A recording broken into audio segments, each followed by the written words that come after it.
Hello friends, আসসালামু আলাইকুম। আজকে শেয়ার করব ব্রয়লার মুরগির ভুনা রেসিপি। এখানে মাংসগুলোকে ধুয়ে পরিষ্কার করে নিয়েছি, লবণ আর লেবুর রস মেখে রেখে দিয়েছি। আর এখানে আদা বাটা, জিরা বাটা, রসুন বাটা আর গরম মশলা বেটে রেখেছি, পেঁয়াজ কুচি করে রেখেছি। আর এখানে একটা কড়াই চেপিয়ে দিব, তেল গরম হয়ে গেলে পেঁয়াজ কুচি দিয়ে দিব এর মধ্যে। পেঁয়াজ লাল হয়ে যাওয়ার পর এর মধ্যে দিয়ে দিব সামান্য পরিমাণের পানি। আদা বাটা, জিরা বাটা, মরিচ বাটা আর গরম মশলা দিয়ে দিয়ে ভালো করে কষিয়ে নিব। 4 কেজির জন্য 2 টেবিল চা চামচ করে মশলাগুলো দিলেই হয়ে যাবে। আপনারা আপনাদের ইচ্ছে অনুযায়ী ঝাল এবং লবণটা ব্যবহার করতে পারেন। ভালো করে কষানো হয়ে যাওয়ার পর দিয়ে দিব মাংসগুলোকে দিয়ে ভালো করে নেড়েচেড়ে কষিয়ে নিব। তারপর 20 মিনিটের জন্য ঢাকনা ঢেকে দিব।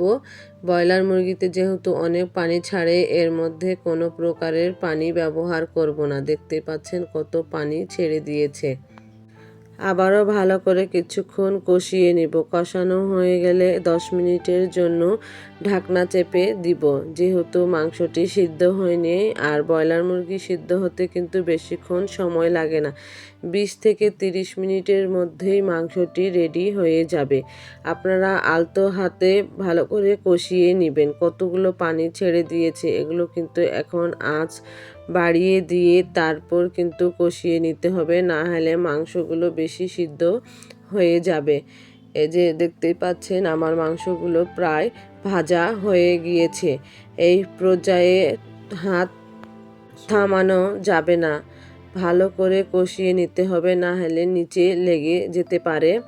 আর গন্ধ হয়ে গেলে কিন্তু খেতে ভালো লাগবে না। এই যে দেখতেই পাচ্ছেন আমার মাংস কষানো হয়ে গিয়েছে। এর মধ্যে গরম ভাতের সাথে খেতে কিন্তু দুর্দান্ত লাগে। গরম ভাত বা পরোটা আপনারা আপনাদের অনুযায়ী নিতে পারেন। আমার ভিডিওটি যদি কোথাও কোনো অংশ ভালো লাগে থাকে, প্লিজ লাইক সাবস্ক্রাইব করে পাশে থাকবেন। আর যারা লাইক সাবস্ক্রাইব করে পাশে আছেন তাদেরকে অসংখ্য ধন্যবাদ। দেখতেই পাচ্ছেন দেখতে কত সুন্দর এবং লোভনীয় হয়েছে। ভিডিওটি এখানকার মতো শেষ করলাম। আল্লাহ হাফেজ।